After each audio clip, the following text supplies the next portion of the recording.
Welcome, and I'm Wendy Martin. I'm director of the Tufts Poetry Awards, and it's a real pleasure to be here today. I have to tell you a little story because it's sort of something I'm extremely pleased about. When I first became director of the Kingsley and Kate Tufts Poetry Awards about 5 years ago, these awards weren't really very well known on the East Coast, not nearly as well known as they should have been. And they weren't as known as they should have been nationally either. And this really bothered me a lot. I just felt that it was such an important award. The amount is very, very generous. It's among the most generous in the country.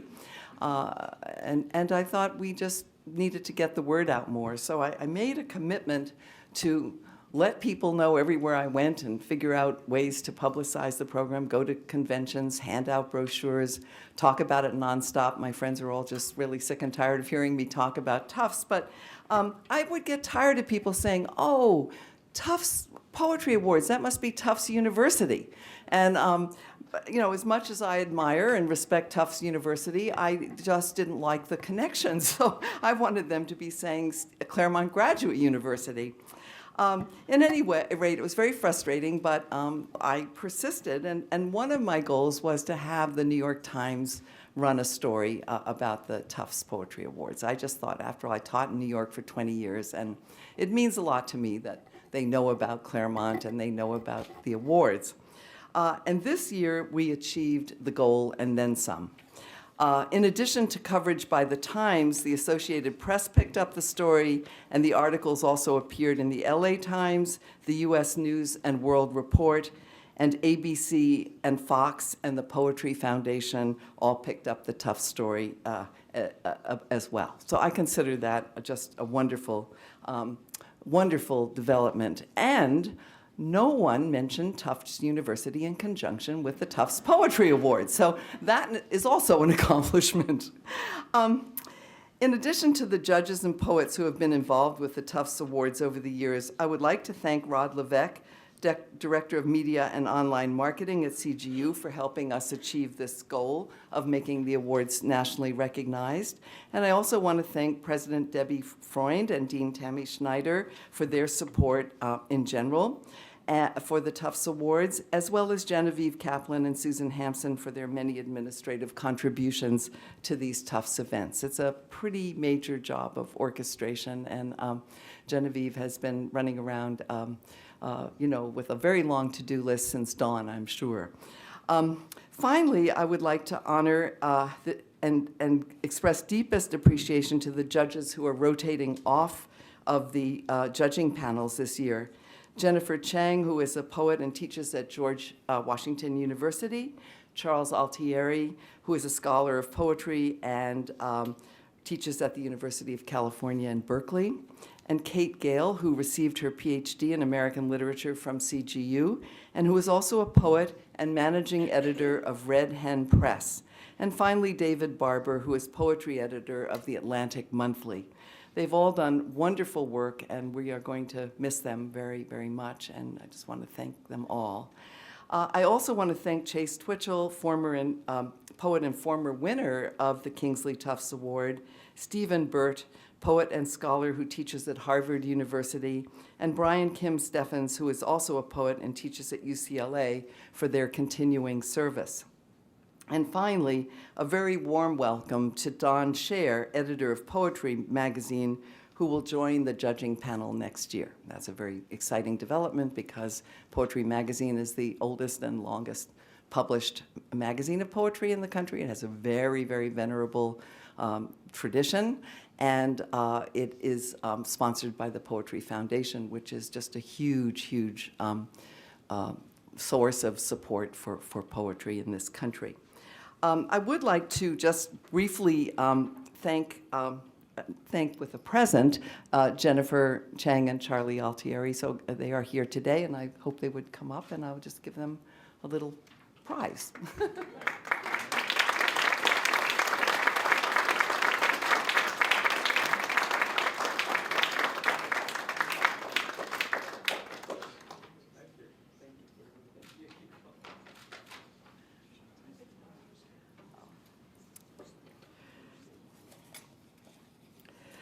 Now, I would like to welcome President Freund to the podium, and she will say a few words, and then Dean Schneider will do likewise.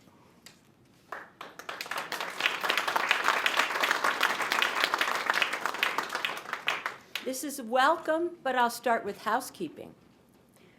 I have an idea.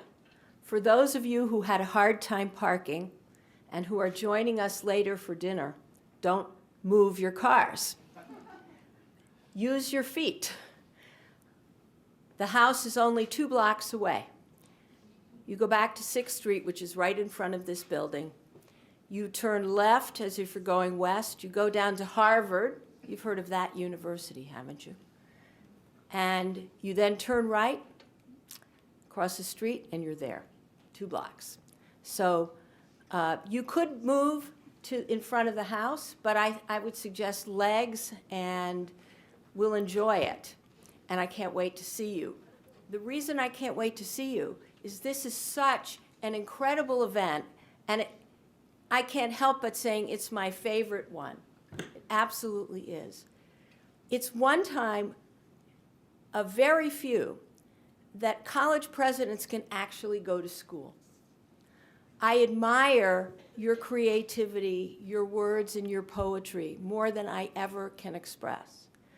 I had never been to a poetry reading until I came to the Tufts, though I had struggled in many classes to understand poetry. But to hear your stories, to hear the stories that are embodied in your poetry, the immense way you put together words, and then at a reading, the sounds of those words and how they convey the emotions and the stories are just unbelievable to me.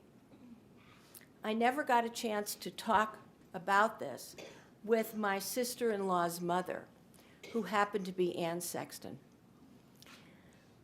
But my sister-in-law and I have talked about it many, many, many times. And all I can tell you is I have such deep respect for your art and for your words and for your hard work. And I just thank you for blessing us and the world with your poetry and for allowing us to honor you today. With us are members of the CGU Board of Trustees, members of the Arts and Humanities Board of Advisors, and loyal friends of poetry from this area. We welcome all of you. I would like to acknowledge that some of you in this audience have been donors to this event. That's how much they care. And I thank all of you. You know who you are. It's now time for me to pass the baton to Tammy Schneider, who's the Dean of Arts and Humanities, who I'm sure feels, just as I do, happy and proud, but will say it in her own words.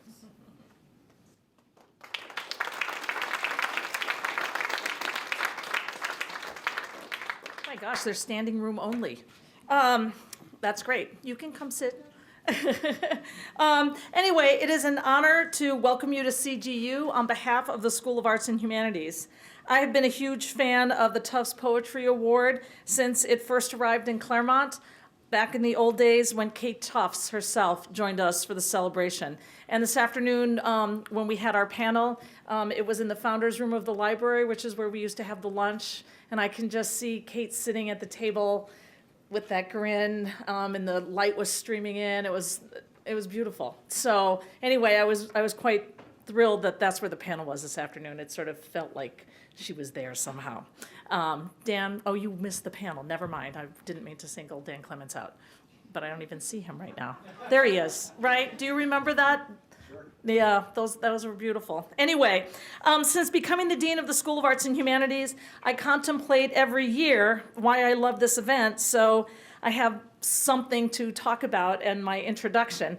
But the problem is, and it's totally unfair, is that I write it up before I actually meet the poets and before the poetry panel, and it's totally unfair because after hearing them and meeting them, nothing I can say is relevant. So I'm keeping it really short. On a number of levels for me, what is so amazing is that I am absolutely, like Debbie, incapable of creating the way our poet winners are, and as a result, I'm somewhat in awe of what they can do with the same arsenal of words available to me, and yet they do other things with that. I am an ancient historian, and I focus on ancient texts. My focus tends to have me ripping apart in order to better understand what writers and poets thousands of years ago wrote, but I still rip it apart. As an archaeologist, it is my job to uncover ancient buildings and then destroy them to see what's underneath. And they call it work. And those days, I love my job. I don't build buildings. I just have to figure out what others built. In other words, I don't build or create anything. And that is what is so amazing about the Tufts Poetry Awardees. We have people who create out of nothing. They are craftspeople with words, and they build. And the fact that they have been awarded a Tufts Poetry Prize means they're really good at it. So, as dean, I know it is my job now to shut up and let us listen to people who, with a few words crafted correctly, can change the way we see the world, experience our lives, thereby transforming us. So, thank you all for coming today, and for our poets, thank you for your gifts that we are celebrating today.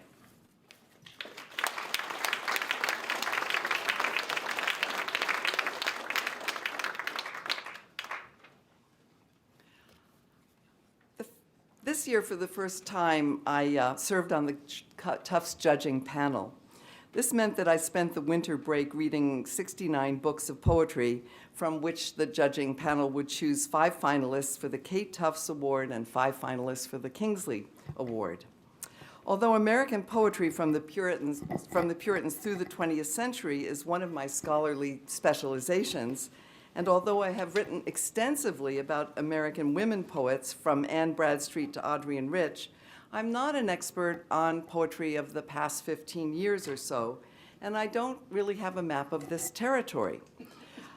So it meant that I had to read every book very, very carefully, pretty much every day of the Christmas break or the winter break. And day after day, I read and I reread stacks and stacks of books, arranging them in the usual categories: yes, no, maybe. And the more I read, the more complex and demanding the process became. I read and I read and I read, and some days I didn't even get dressed. I'd go to bed with poems speaking to me. I'd wake up in the morning hearing yet more poems, and I was dizzy. I was dazzled by the extraordinary range of poetic styles and voices, strangely compelled to go back and back again to numerous books in an effort to place them in an appropriate category. And although it was really hard work, and my husband was about giving up on me after the third day when I just didn't get dressed, I was just sitting there in my bathrobe on the couch reading and reading. He wondered if I was going to return to cleaning up the kitchen or something like that. He realized that I was sort of really gripped and compelled by the experience. And really, one day I realized it was like falling in love. I was very surprised. Who knew this was going to happen to me? Who knew that I was going to become besotted by poetry? Certainly no one was more surprised than I was by this new romance. I mean, I was used to reading poets through an historical lens and taking, a year to work on one poet. And like Tammy, not really creating anything, just excavating the historical context of their lives, the meaning of the lines of their poetry. But it's a very different kind of experience. And probably the most important discovery about poetry that I made from the experience of being a judge this year is to trust my own responses and preferences. There is an extraordinary range of poetry being written today with a wide variety of voices and visions. There are lyric poets, there are language poets, there are confessional poets, there are political poets, just to name a few. The important consideration, I decided, is not to worry what others think about your preferences, but to have confidence in your own choices and to honor the poetry that speaks to you. Reading poetry is very much like listening to music. Some of us like classical music, some of us like jazz, and some of us like both. It doesn't have to be either or. And because one of the classes I teach at CGU is jazz, politics, and American culture, comparisons to jazz come easily to mind. Do you respond more to the traditional jazz of Louis Armstrong, or the cool jazz of Miles Davis, or the staccato sounds of Charlie Parker? Would you rather listen to Errol Garner, Count Basie, or Bill Evans? Would you rather listen to Billie Holiday, Ella Fitzgerald, or Nina Simone, or maybe all of them? In other popular categories, do you prefer the Rolling Stones, the Beatles, the Mamas and Papas, or the Grateful Dead? In classical music, Bach, Beethoven, Brahms, Mozart, Mahler, or perhaps John Cage. These are all deeply personal choices, some soothing, some invigorating, and some just utterly inescapable. I'm scarcely scratching the surface with these musical comparisons, but I think you understand my point in regard to poetry. What I'm saying is explore, take chances, discover what you like, and maybe you will find what you love. In short, read the poetry that speaks to you. So that is my sort of sermon for the day. I realized, having gone to American Writing Programs Conference last week, that I was turning into a poetry evangelist. And I seem to just be trying to get people to read poetry, convince them to give it a chance, not to worry that it's too hard, not to worry that their tastes are somehow plebeian. Just read and see what you like. So that's going to be my message for a good long time. I hope you heard it. And now I want to just honor the winners of the Tufts Awards, but also those who were the finalists. Another thing I learned is, when you're a finalist, just remember this if it happens to you. You're a finalist in a group of 5 or 10 or whatever it happens to be. This is a huge honor. It is huge. And if you don't happen to win, don't take it very personally. Really, it means you were right there in the group, and you must be very, very proud of yourself. If this happens to your children, remind them, if they don't win, that it's still an extraordinary honor, and that they are really in a realm of success that everyone should be happy about. So the group of Kingsley Tufts finalists this year were Lucy Broido, and she wrote Stay Illusion, which was published by Knopf. She's the director of poetry at the School of Arts at Columbia University, and her previous books include Trouble in Mind, The Master Letters, and A Hunger. The next finalist was Laura Kakishka. She wrote The Infinitesimals, and she published this with Copper Canyon Press. She's a professor of English and literature at the University of Michigan, and she has published 9 previous collections of poetry and 9 novels. Space and Chains won the national 2012 National Book Critics Award. And then Mark Wunderlich wrote The Earth Avails, and that was published by Grey Wolf, and he teaches literature at Bennington College and is the author of 2 previous collections, Voluntary Servitude and The Anchorage. And finally, Kevin Young, Book of Hours, published by Knopf. He is a professor of creative writing and English at Emory University and the author of 7 previous books of poetry, including Jelly Roll, a Blues, which was also a finalist for the 2003 National Book Award. Our winner is Angie Estes, and she won the Kingsley Tufts Prize for Enchantee.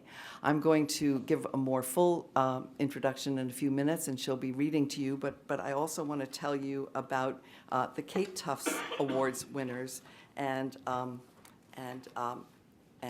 ask our winner to read first, and then Angie Estes will read. Kate Tufts finalists were David Daniels. He wrote Clean, published by Four Way Books. He's the poetry editor of Pebble Lake Review, teaches at the University of Denver, and his poetry has appeared in numerous journals and anthology, including The Best of the Net 2012, Kenyon Review, and Pleiades. Haley Lighthouser wrote Swoop, and that was published by Grey Wolf Press. She worked most recently as a reference librarian in the Department of Energy, and her poems have appeared in Best American Poetry, the Gettysburg Review, and Poetry Magazine. Jamal May wrote Hum, published by Alice James Books. May is a poet, editor, and filmmaker who has taught poetry in the public schools.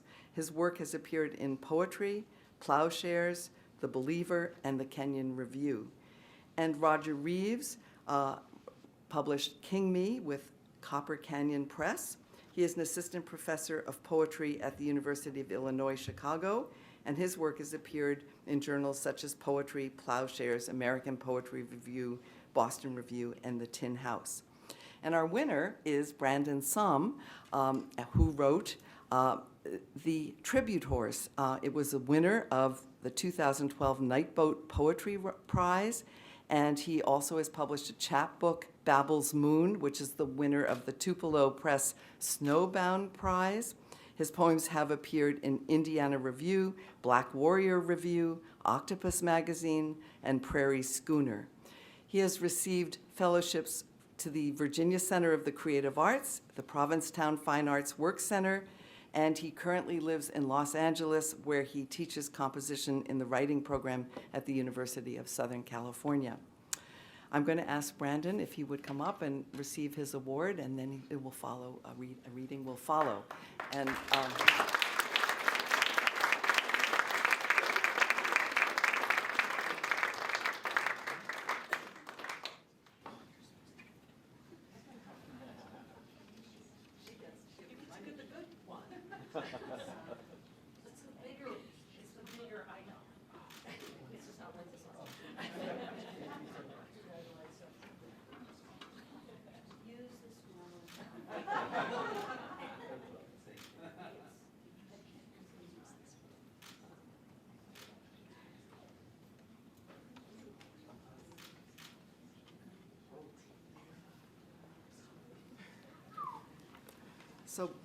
So Brandon will be reading from The Tribute Horse, the winning book.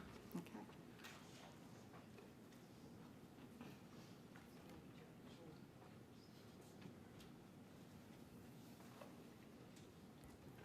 Hello.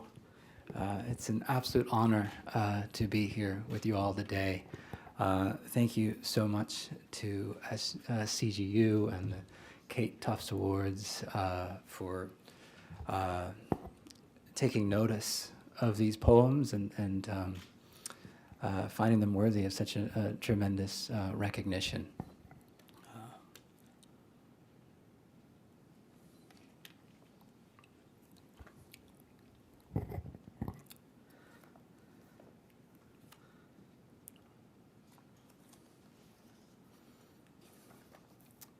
So I'm going to start with actually the first poem in the book. It takes place in a cemetery. I'm from Phoenix, Arizona, and I have family here today who have traveled from Phoenix. And the cemetery is just to the west of the I-17. And my Theo is buried there, my Uncle Steve, and my grandfather and grandmother are buried there. And they're in this section of the cemetery that's a Chinese section of the cemetery. And I like going there with my father because he can point out all the stores, liquor stores, laundromats, restaurants. You know, I'll say, do you know him? And he'll say, oh yeah, that's Jimmy Yee, and he owns a laundromat or a takeout place down on 7th Avenue. So this poem begins in that cemetery. Elegy. My grandfather's grave in scorched grass has two names in the gravestone's granite. One with strokes, silent and once forbidden, the other lettered, a stowaway vowel between one aspirate, one liquid. Speech wears the written in the speaker's absence to stay the sound and breath's passing. I read that the wood for Thoreau was resonator, Sundays when towns tolled bells, Lincoln, Acton, Bedford, or Concord. Pines with resin, reverbed in sap what wind sent. a Chinese immigrant on a Pacific crossing carried coaching papers for the memorizing. Approaching the island station, these pages were tossed to sea. A moon's light in a ship's wake might make a similar paper trail. My grandfather, aboard at 12, practiced a paper name. What ensued was a debt of sound.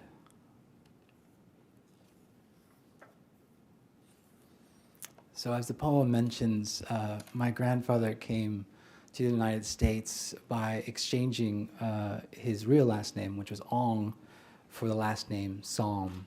And both of those names are still on the gravestone. One's in Chinese and one's in English. It's a pretty popular, common phenomena within Chinese American community. And these Chinese immigrants not only got a last name, but also got a kind of coaching book or coaching papers to kind of learn and recite and memorize this new identity to full immigration. This is a poem that thinks a little bit about those pages. I was once told in a classroom that in the history of science, it was once believed that sound never really went out, that as a wave, it just got smaller and smaller and smaller, but it never disappeared. And that if we just had the right instrument, we might be able to hear all of the sounds ever made. And I was really taken by that. And I feel I was trying to write a poem that might be that instrument, to hear those sounds. Coaching papers. Said my name was a sen net, torqued by pitch and drawn closed.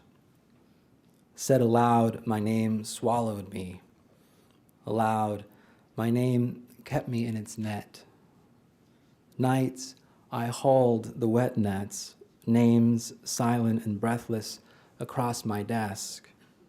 Nights, I mended trawling tears. I took needle and thread to names. A paper name ensures a debt of sound.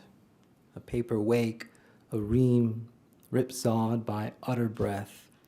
Feathers, tracked to vein, my throat. I tamp, binder, minding catchword order. Pages of crest to trough cursive. A moon sentence. A bow's hull lap beneath a farm boy's footstep.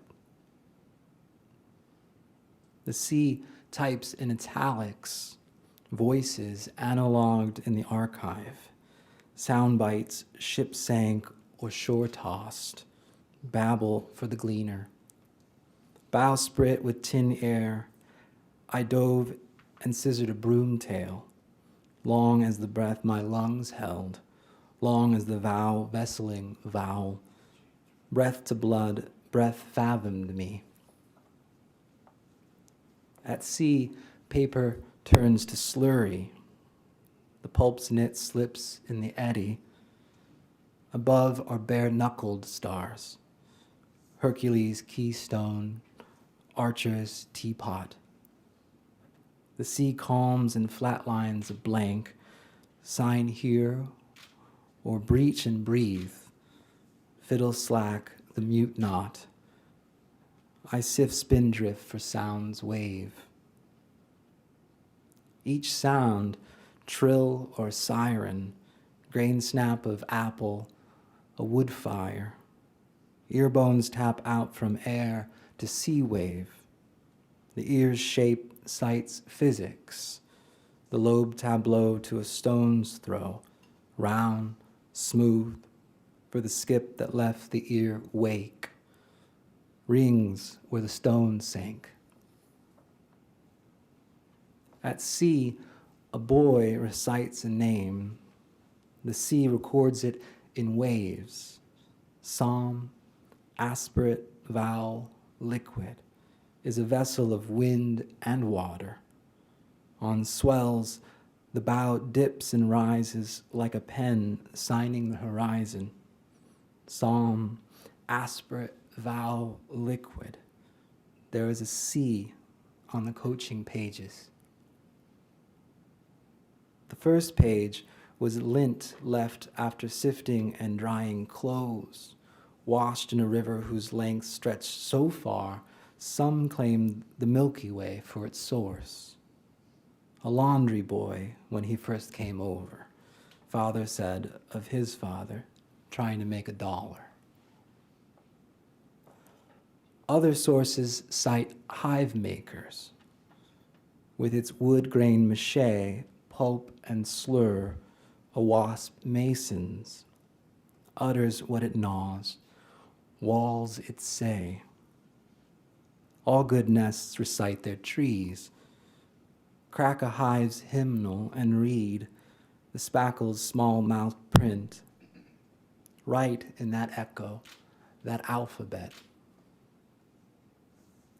Breath vets veins, bleaches bones, braids hairpin turns in the well-dark body. I breathe in loops, repeats, go to trees, air between ornithology. In slip cuttings, beak sewn, spit bound, breath nests the sapling's coax when sounding the body's bones. The G, singing to signing, falls silent. You listen, but it's you breathing. To say C, we speak first in aspirate. Wind starts a C. A ship's bow shape writes an A to mark the indefinite way. A name is a persona, per son, per song. Sonar searches the sea by singing. The sea salts away a semblance of the names in its sibilants. Waiting wave breaker, hunting rack line, we are in earshot of the sea reciting. Nearing port, the sea is a rehearsing of names, but shore torn and reassembled, and unnamed sound and syllable. A name goes searching for breath, aligning the sextant of its shape with the plane of the written page. I am charting a written name, reading aloud a manifest of sons, marked citizen, reciting to sound out again the purchased names, to hear what silence stowed away.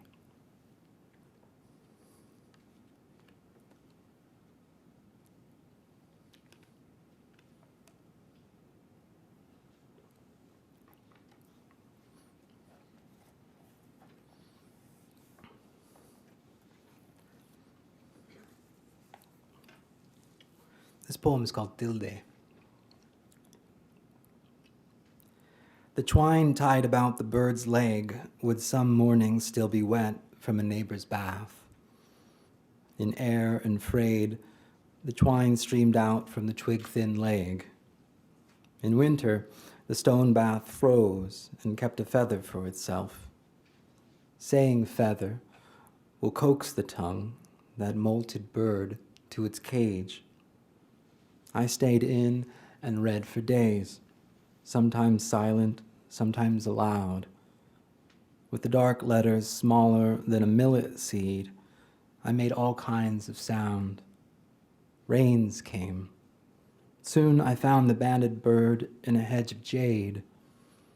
Cutting the knot loose, I noted the twine's tongue shape, imagined it then in my mouth, gagging a bit on the filth, a nest's lice, a field's dung, the foreignness, the trespass of what it might say. To return in Spanish, volver, requires the tongue to buckle and rill. Think burble, think babble. Volume is a word we use to measure both sound and water. Was I wrong then to think each letter a liter, or each page página y pájaro, fastened and fraught with syllable? There were so many birds, how boyish, how foolish to follow just one,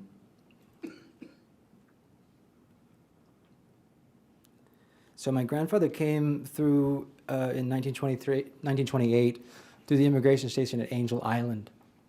And famously, the Chinese that were detained there carved poems into the walls there.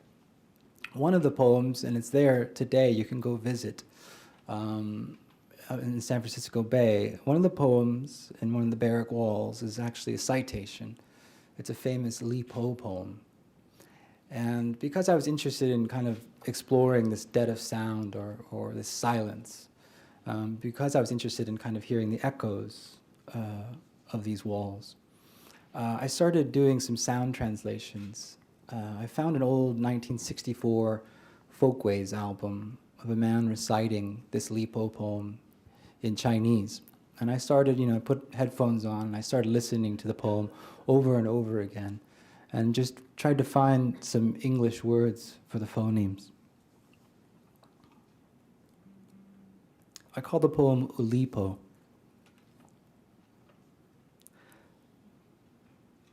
So then me and you come, you assured, led by the tongue, dark fall, a winding wind, a detour circles song. Drummed in when the rain comes, erasure the song sung, details wandering in a wren, ditto cuckoo song. Truth bends when you hum, jig, lure, reel, rig, sen. Bird calls wander heavens, the fall circles round. Often we were conned, trees were things wrens sung, too tall, wild in mid-air, falsettos so soon hamstrung. Kerplunk plans mean you've come. Be sure these songs swim. Phone call frogmen when tempos spiral down. Bunk beds wing me across. Secure belongings bobbin. Sea walls make waves mist. Tiptoe tidal flats. Trouble the sea for a sun. Feel sure you don't belong. You don't write what men say. Sea tales consume song.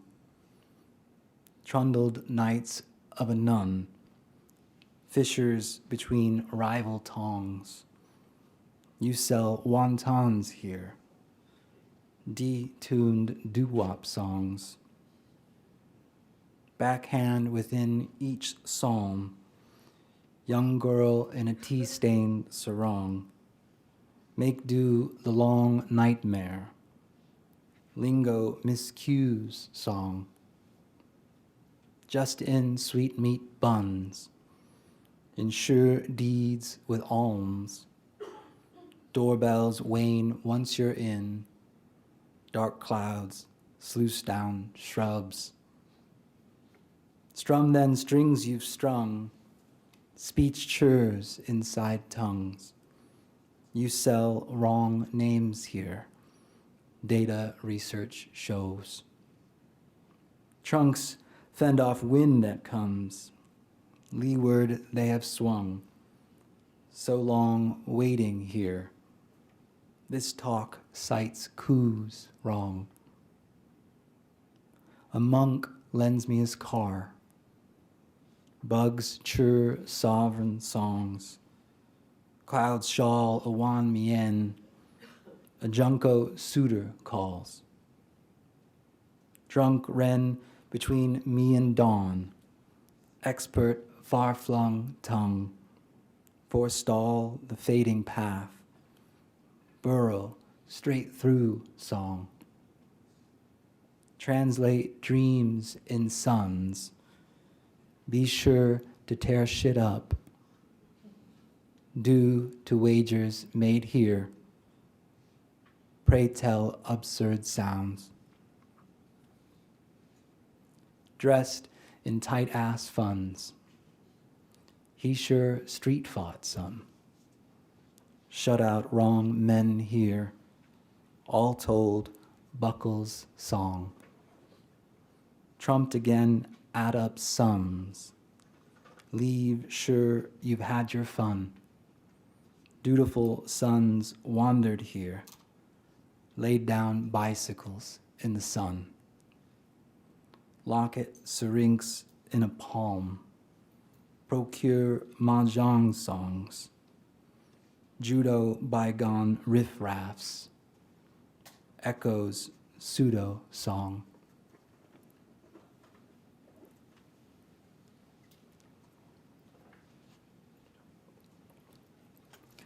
So in the 50s, there was an actual program which the government came to the Chinese paper sons and said, if you confess, we'll give you amnesty.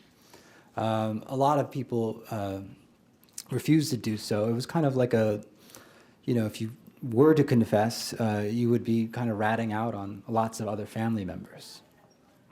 So this is a poem called Confessions that kind of thinks about that while also revisiting a kind of popular children's story called The Five Chinese Brothers. Some of you may know that story. Confessions. My watermarked mouth, marsh mud and bay silt, rack line welt, tongue like saltfish, teeth sen and lips purse, make a meadow of lost boats, in eelgrass and sea lettuce, harvested sea beds, what was under, I was over or in, sat in boat cabins with gill-sucking fish. Know well the wave cut shore, the hollows, what sea cannot swallow, bay basin dregs, the undertows the moon tills, disavow, avow, vow, pitch waves unutterable as I fish. Rusted from the wet, my rivet Adam's apple, smelt from kettle handles, cast clank and clang. Swallowed like a coke oven, pig stubborn, pig iron, made for little to say. Made the executioner sword sing, a smith's hammer stammer to shake him to his teeth. Smith made a larynx chinks, words clamor, pan chatter, and sustain on steel string. May play my pulse, ear to the rail, betrayal still beats there. Thrown in and then rose out, trans-Pacific, of precedence cedar-like. Essence stretches to mescent, beach pea and sea fig 11, stilts and sea silt, telos, telltale my cue availed to sea wind, plumb-lined thigh to shin, fathom there, abandoned to sea death, sleepwalked after beside a boat bottom moon, miles grown between shoulders and shoes. Can't tinder flame, kin but unkindled, whelmed I wear it livid yellow, tied there to ignite in torch-lit wood, my body staked, forged fake, a look-alike. By that light was a gilt-edged page, bound, displayed, and given sentence. Char grit, the smoke left was lamp black to sign one duplicate. Flame both singular and effusive, can't tinder which. And et al. Lynch, who isn't yellow by fire? Long as starlight, could kiss or hold a note, no concern for bones swallowed whole, thought breath that dive bird long bound, intimate with what let me say myself, thought exhales dealt in essence, spiritus, testing the bellows glue, how steam confesses kettles, sentence breathless, kiln-locked, cap to capillaries. Could not rat or canary sing. Lungs heavy holding, held my tongue, throat long and airtight, alibi elsewhere.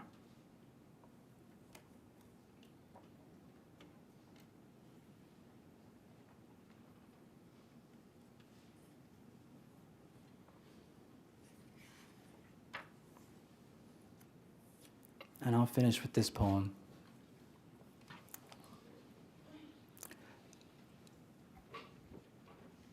Elegy. Of Babel's moon, I have notes. It was a marked card. It lit a chandelier out of an acacia. The trowel glinted with it. Crickets were out too, and as if they sight-read stars, settled into leg-kick song. A light wind blew seed into the web between tines of a hay rake. A soldier stood letting his horse drink well water from his helmet. The moon trembled in it. There was nothing forsaken about it. It simply issued a shadow while burnishing a surface. This morning, I read that when returning from a trail, Thoreau knew he had had visitors by what was left behind. A wreath of evergreen, a name in pencil on a walnut leaf, a willow wand woven into a ring. Its path not without disruption. The moon in its orbit tethers and tethers again. The morning of the funeral, my father dressed my grandfather. From the eyelet, each button new to full. The ties knot loose, as if it had swallowed a small bird. Thank you.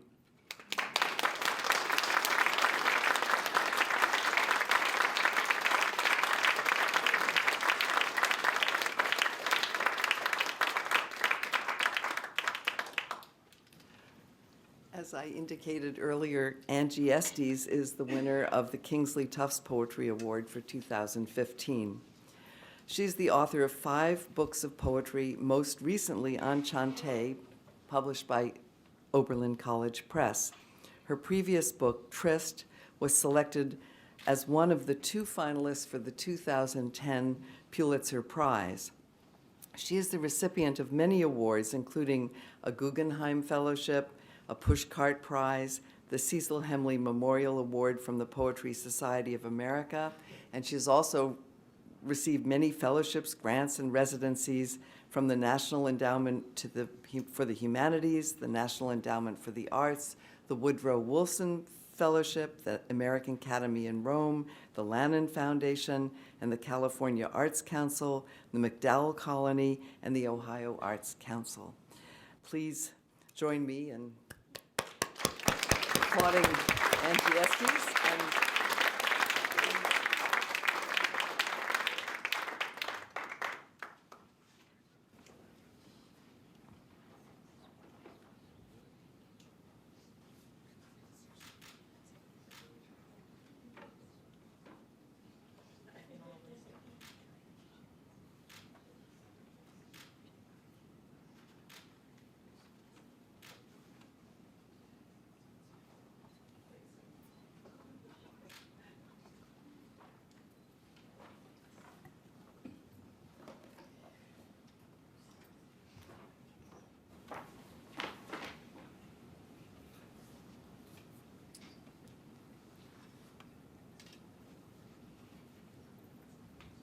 Wendy just said, don't spend it all in one place, which was very apt because for some reason I started thinking, all of a sudden Shakespeare and Hamlet came into my mind, and I was thinking that Polonius would be speaking next, right? Neither a borrower nor a lender be.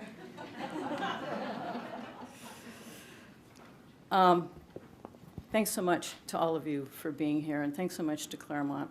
This is such an incredible amount of work to do this every year for all of you, I know. I saw Wendy at the AWP running frantically from place to place promoting it. And I don't know how many conversations I've had with Genevieve, who I think maybe has passed out and has somewhere. Oh, she's still with us. Who's worked tirelessly also. And also, I wanted to thank all of the judges. I think one of the hardest things, I think probably for any poet is that, and especially if you actually are fortunate enough to publish poems in books, is that you write all these poems and you send them out into the world, kind of like out into outer space, and you never hear back from them. I mean, as far back as like the 19th century, right? Like Emily Dickinson was saying, this is my letter to the world that never wrote to me. So hearing that, getting the phone call from Wendy that I was a finalist was amazing in and of itself. And then finding out that I actually won the award was incredible. But I think, and of course the check is incredible. But truly the life-changing thing really is, I think, just knowing that there are that many people who are writers and critics and editors themselves who are spending that much time actually reading my work and actually clearly being experienced by it is just really sort of overwhelming. So thanks to all of you for writing back to me. I'll just read a few poems. I know it's hard to sit for long poetry readings. I myself have a hard time doing that. For this, can you hear me okay? I know my voice is soft. Okay. This first poem, just imagine for a moment that you're in Rome. And who doesn't like to imagine that? Standing on one of the highest hills in Rome, just sort of overlooking ancient Rome, and you would see many things, but one of the main things you would see would be the Pantheon with that great ocular hole cut in the top where the sunlight and the rain and occasionally snow comes through. And also down on the Tiber River, there's an island, Isola Tiberina, which comes up in the poem, which was originally an ancient temple of healing, and it's still a hospital today, too.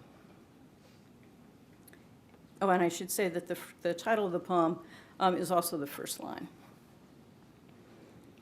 Per your request, gilded bronze rosettes once pressed through the Pantheon's dome like stars, filling the coffers of the sky. And history posed, especially for you, its spree become repose. From the Janiculum hill across the Tiber, you watch the oriole settle around its nipple, as if a flying saucer nestled among the rising stones and called it home. Wisteria still hopes over every wall, holding it in place, while the lantern of Santivo screws into the sky. When the snakes sacred to Asclepius arrived on Isola Tiberina, they made themselves at home on the floors of the temple dedicated to healing. Dogs were trained to lick, and snakes to flicker their tongues over any ailing part of the body. You always loved the way a crow's caw, caw, caw hangs in the sky like a claw, a crowbar that pries open the day, a posse of roses coming to possess you.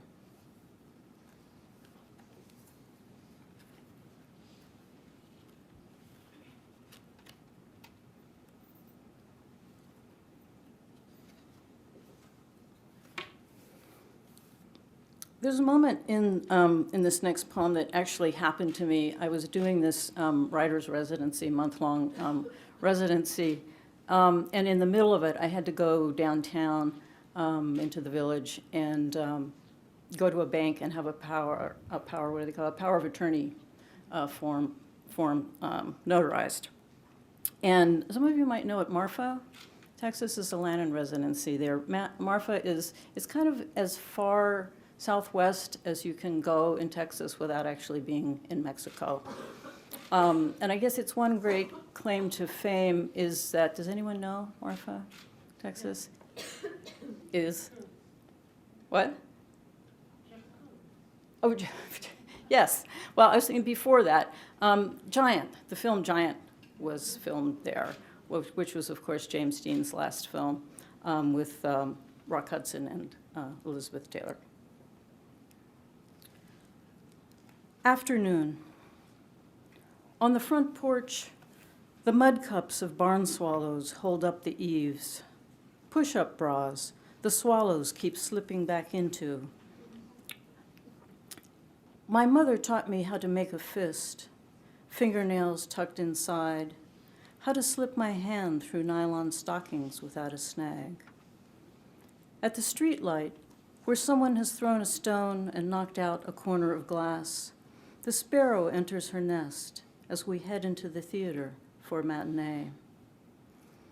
I knew it was time to take a break from writing poems when the woman at the bank asked what kind of form I needed to have notarized, and I said, "Power of eternity."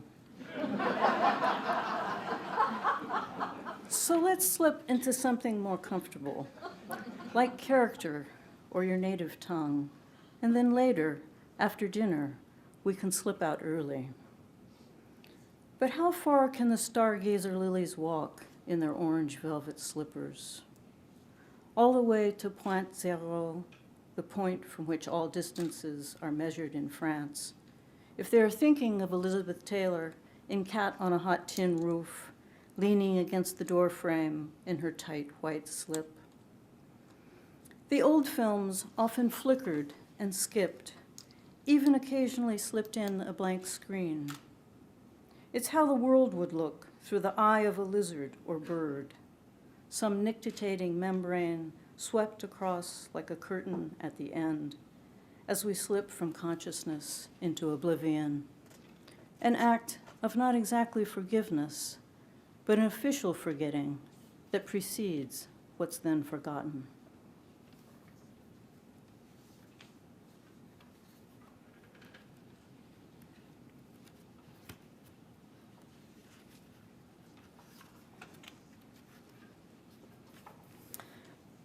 This poem opens with two artists from the early modern period of the French symbolist poet Mallarmé and Loie Fuller, who was one of the earliest creators of modern dance. I should say, too, that the Conrad in the poem is Joseph Conrad. History. Mallarmé said that Loie Fuller, with the wing of her skirt, created space, like the new convertible brought home by the neighbors on our block. At first, a question mark in the sky, then rising above them, half a parenthesis, until only a comma was left behind. The shape of their hands as they waved down the street. We ought to see a feeling of and, a feeling of if, a feeling of but, and a feeling of by, William James claimed, quite as readily as we say a feeling of blue or a feeling of cold. But Leonardo's double helix staircase at Chateau Chambord wraps its arms around its own quiet center, makes sure that the person going up and the one coming down never meet. The empty spaces, Conrad said of maps, are the most interesting places because they are what will change.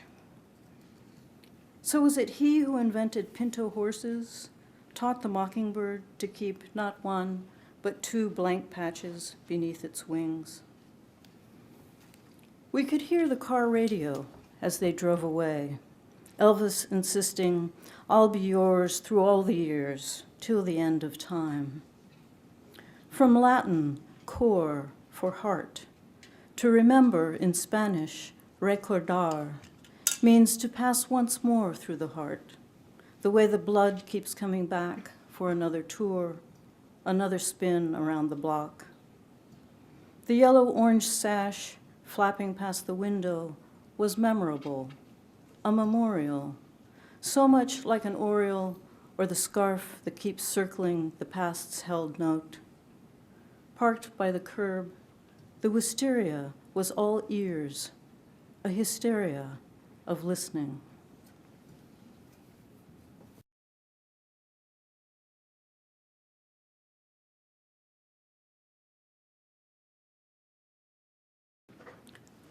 Bon voyage. My father never traveled to France, but now lives in Paris on the Rue Mouffetard. Each morning, early, he strolls to Calixte and waits for croissant to come out of the oven, then walks up for breakfast to the tip of Ile Saint-Louis, where he can gaze across the Seine at the back of Notre Dame, while he reads Le Monde without knowing any French. For lunch, he orders a rare steak and a bottle of Vaqueras, followed by a wedge of Roquefort, while he listens in on conversations. The women seated by him plan to spend the day shopping, searching for pants that are more forgiving. Later, as he walks across the city, he snaps his fingers, singing, "Hey diddle diddle, the cat and the fiddle, the cow jumped over the moon," the way he came up the stairs to wake me when I was a child, keeping in mind what Augustine said of memory, "With my tongue silent and my throat making no sound, I can sing what I wish." By evening, he will have arrived at Rue du Perron on the Rue de Bac to taste Armagnac, each bottle lined up by year, from present to past. In spring, he plans to go to London, thinks that perhaps if the weather is good, my mother might come.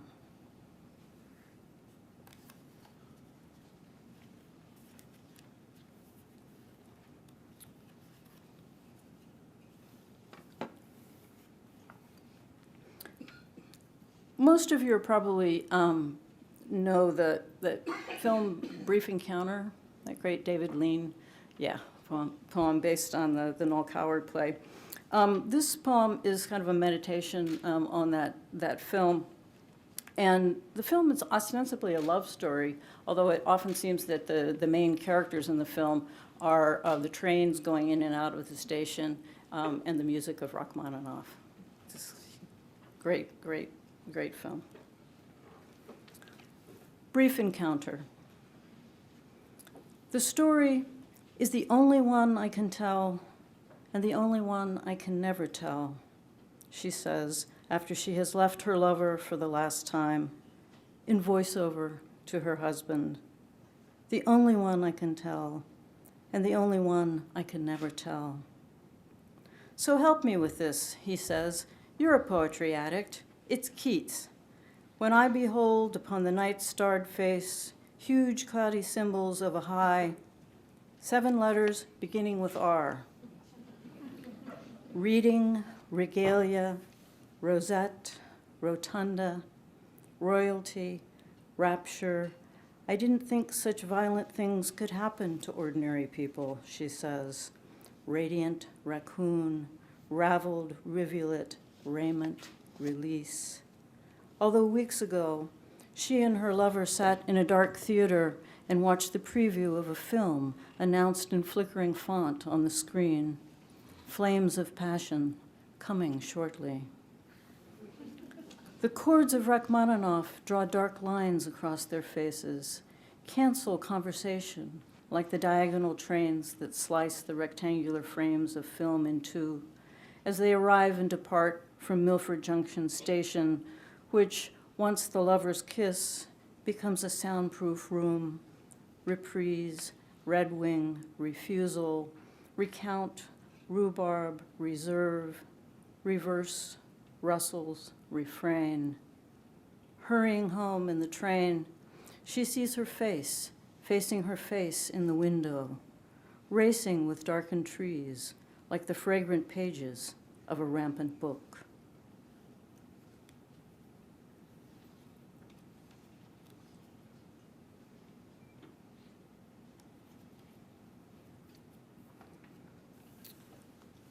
And it's the last poem I'll read. The title of this poem, also part of the first line.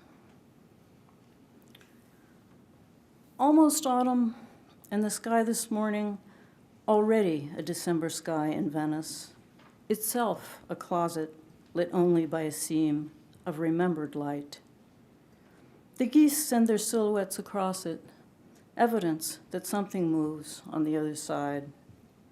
For weeks in May, pecan blossoms streaked the air, and we found out what it was like to spend an entire season in the Perseids. How God must have felt, creating the stars in an initial O, illuminated in a 15th century manuscript in Siena.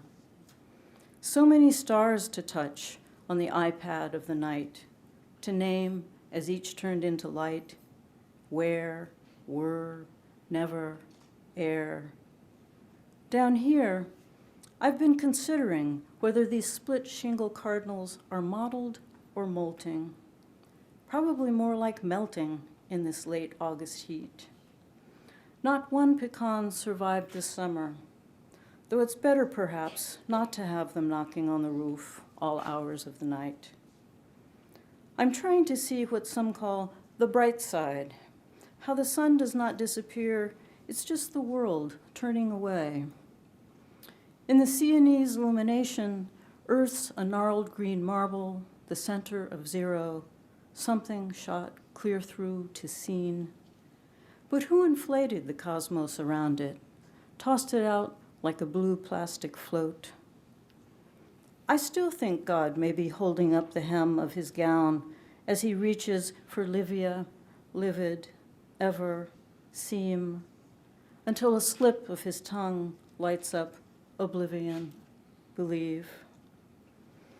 The mourning dove has mounted to the peak of the roof. Impossible to say which side she is rooting for. When the sky gets dark enough for all the stars to be seen, what we'll need is not some pleated ocean waving adieu, but a word, the last in French films, fin, what we will use to swim away. Thanks very much.